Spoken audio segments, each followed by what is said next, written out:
नमस्ते सबैजनालाई फेरि पनि स्वागत छ मेरो अर्को प्रस्तुतिमा। आज पनि तपाईहरुको माझ नयाँ कथा लिएर आएको छु। यो कथा चाहिँ मेरो साथीले पठाउनु भएको छ। अब ढिला नगरी सुरु गरौँ है त। उहाँ लेख्नुहुन्छ, आमा बिरामी भएर म घरतिर जाँदै थिएँ।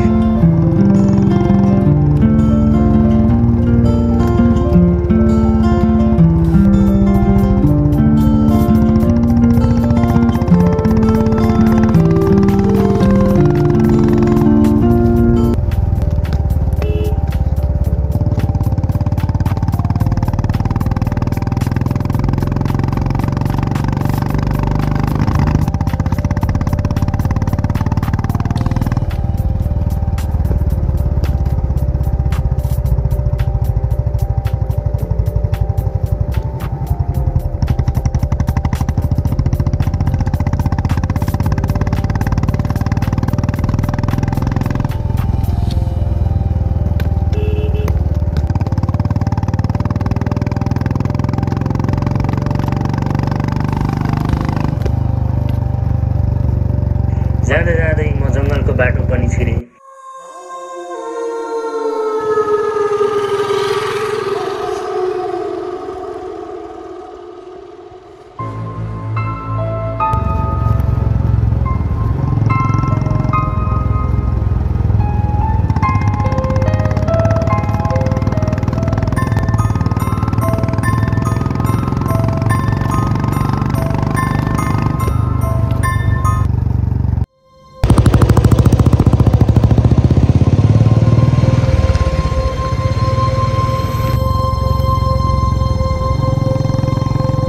एक्लै भिर पाखा डाँडा काँडा हरियाली रमणीय हेर्दै अघि बढ्दै थिए।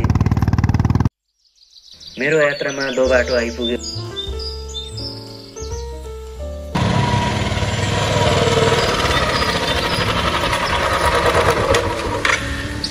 ओहो, यता त दुईटा बाटो छ त। कुन चाहिँ बाटो रहेछ? पहिले त एउटा मात्रै थियो त। नयाँ बाटो बनाएछ कि के हो? आज चाहिँ यतै नयाँ बाटोबाटै जानु पर्ला जस्तो छ।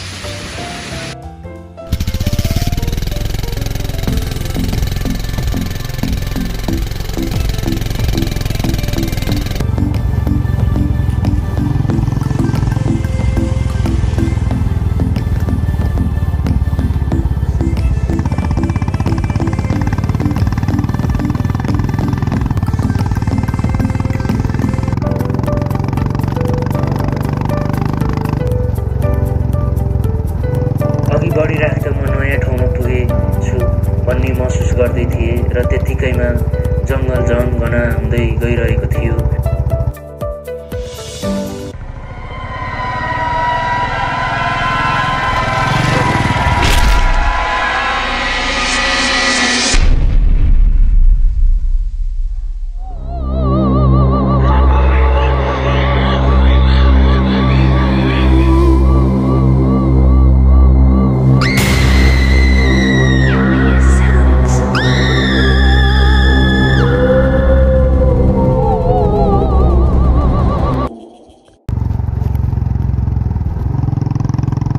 र म एकछिन पानी खानको लागि विश्राम गरेँ।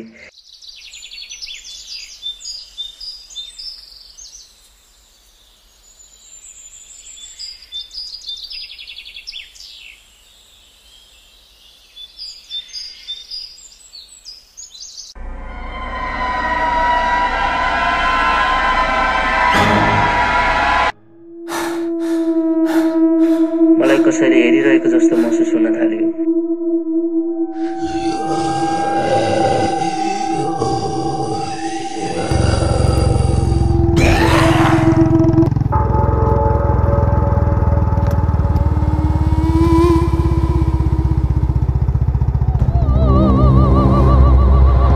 कसैले जङ्गलतिरबाट हेरिरहेको जस्तो लागिरहेको थियो।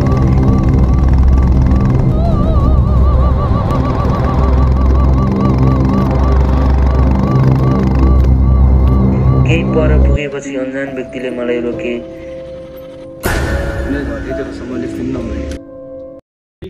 तिम्रो घर यही पो हो? ए ल, आउन त मैले यता नयाँ मान्छे हो, आउन त म छोडिदिन्छु। यतै हो भने आउन त।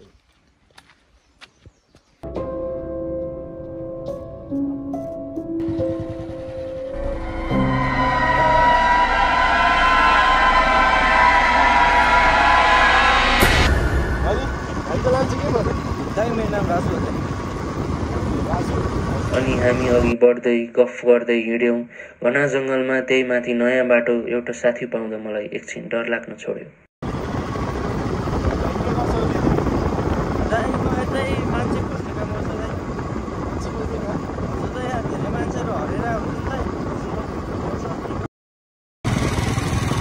अनि भाइ यस तपाईँलाई डर लाग्दैन कि दाइ पानी परिसक्यो दाइ अब त। कुरै कुरामा भाइले मेरो ब्लड ग्रुप सोधे। मैले केही नसोची ओ पोजिटिभ भने।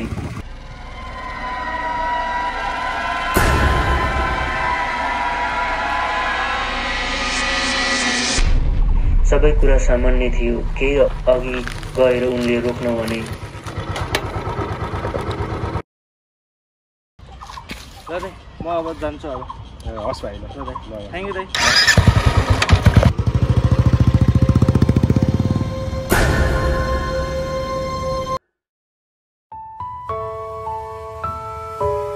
म घर पुगेर चिया खाँदै गर्दाखेरि फेसबुकमा त्यही व्यक्तिको 2 दिन अगाडि मात्र बाइक एक्सिडेन्टमा मृत्यु भएको रहेछ भन्ने पोस्ट देखेर म एकदमै अचम्म परेँ र त्यो घटनाले गर्दा मलाई 2 दिनसम्म ज्वरो आएको थियो। पछि कुरा बुझ्दाखेरि उनको बाइक एक्सिडेन्ट भएर रगतको कमीले गर्दा मृत्यु भएको रहेछन्।